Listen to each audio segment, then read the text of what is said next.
तो आज हम इस छोटे से वीडियो में ओरिजिन ऑफ कॉर्डेटा जो कि तुम्हारे एमएससी का एक बहुत बढ़िया क्वेश्चन है जिसपे कि तुम्हें 12 नंबर में आता है और इसके बारे में तुम्हें बहुत ज़्यादा ब्रीफ में लिखना पड़ता है, उसको हम देखने वाले हैं। ये उसकी समरी है जिसमें कि तुमको पता चलेगा कि कौन कौन से पॉइंट तुमको अपने आंसर में इंक्लूड करने हैं और पूरे आंसर को एक असेंडिंग ऑर्डर में इवोल्यूशनरी वे में बताना है अपने कॉपी में। तो सबसे पहले कॉर्डेटा ओरिजिन होता क्या? कॉर्डेटा यानी जो हमारा बेसिक सबसे एंसेस्ट्रल फॉर्म होता है कॉर्डेटा का, जिसमें कि सबसे पहले नोटोकॉर्ड या फिर डॉर्सोटुलर नर्व कॉर्ड पाई जाती थी, उसको ओरिजिन को हम बताने जा रहे हैं। इसमें सबसे पहले origin of ancestral of Chordata, ये तुम्हारी एक हेडिंग रहेगी और दूसरी हेडिंग रहेगी theories of invertebrate ancestry of Chordata. ये दो हेडिंग इसमें बनेंगी मेन हेडिंग में। उसके बाद इसके अंदर कुछ सब हेडिंग बनेगी जिसको तुमको एक्सप्लेन करना पड़ेगा। सबसे पहले तो origin and ancestry of chordate में तुमको टाइम ऑफ ओरिजिन को एक्सप्लेन करना है, जिसमें कि तुम्हें टाइम ऑफ ओरिजिन बताना है कि कब कॉर्डेटा का ओरिजिन हुआ था। तो ये फ्रेश वाटर में हुआ था सिल्यूरियन एंड मिड डेवोनियन में, और इसमें सबसे पहला एंसेस्टर जो था वो ऑस्ट्रेकोडर्म था, जिसमें कि बोनी प्लेट्स पाई जाती थी।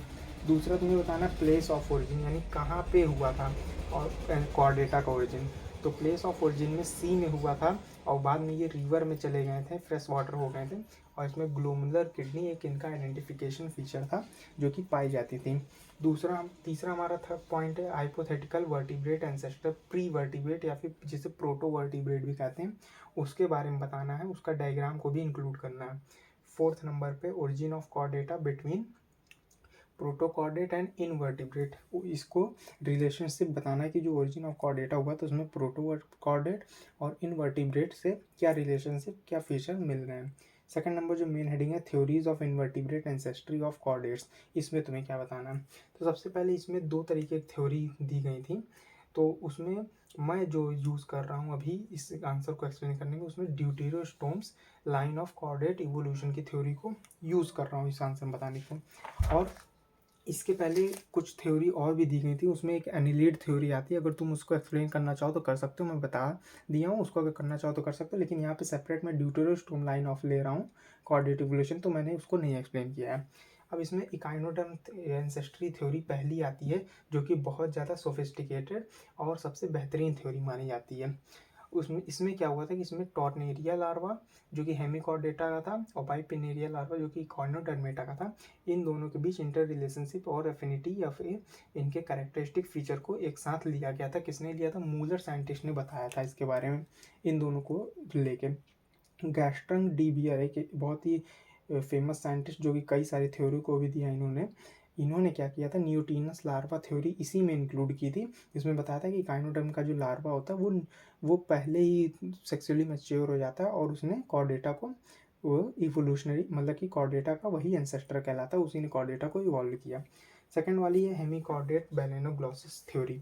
इसने क्या था कहा था कि जो बेलेनोग्लॉसिस होता है वो सेसाइल होता है, उसके पास कॉर्डेटा फीचर पाए जाते हैं जिसमें कि pharyngeal gill slits hollow dorsal nerve cord, ये सारे फीचर पाए जाते हैं। तो ये हेमिकॉर्डेटा जो थ्योरी थी, इसके अनुसार कहा गया कि हेमिकॉर्डेटा ने कॉर्डेट को इवोल्यूशन दिया था, लेकिन बाद में इसे सेपरेट फाइलम में रख दिया गया था क्योंकि इसमें सेसाइल फीचर था जो कि बहुत ज़्यादा अलग था कॉर्डेटा के फीचर से।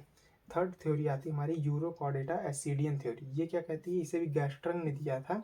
इसमें यूरोकॉर्डेटा में बताया था कि एसिडियन लार्वा जो होता है उसके पास बहुत सारे कैरेक्टर पाए जाते हैं लार्वा में, लेकिन क्या हुआ था, इसका जो ड्रॉबैक था कि इसमें क्या हो गया था कि तुम्हारा जो यूरोकॉर्डेटा होता है वो बाद में क्या होता है कि जाके सेसाइल बन जाता है, सेडिनेटरी बन जाता है, एक जगह पे ही रह जाता है। तो ये बहुत हाईली एडवांस कैरेक्टर इसका होता है, तो इस वजह से इसको ये थ्योरी नहीं ली गई थी, इसका यही ड्रॉबैक था। उसका सिफेलोकॉर्डेट थ्योरी जो कि ब्रैंकियोस्टोमा थ्योरी भी कही जाती है, इसमें क्या बताया गया कि जो ये ब्रैंकियोस्टोमा होता है इसमें तीनों कॉर्डेटा के कैरेक्टर पाए जाते हैं जो कि बहुत ही स्पेशल कैरेक्टर होते हैं, नोटोकॉर्ड, फेरेंजियल गिल स्लिट्स और साथ में डॉर्सोट्यूलर नर्व कॉर्ड, ये तीनों कॉर्डेटा के इंपॉर्टेंट कैरेक्टरिस्टिक फीचर पाए जाते हैं। लेकिन इसका क्या था, ये ड्रॉबैक लैक सिफिलाइजेशन, ये बहुत ज़्यादा सॉफ्ट बॉडी थे और इनके पास क्या था, जो माइंड था या फिर हेड था कह सकते हैं, तो वो ज़्यादा मतलब हेड जो था वो नहीं था, इस वजह से ये ड्रॉबैक सिफेलोकॉर्डेट थ्योरी का हो जाता है। बाद में एक देखी गई थी बैरिंगटन हाइपोथेसिस थ्योरी। इकाइनोडर्म के बाद बैरिंगटन हाइपोथेसिस थ्योरी जो थी, इसको सबसे ज़्यादा वैल्यू दी गई।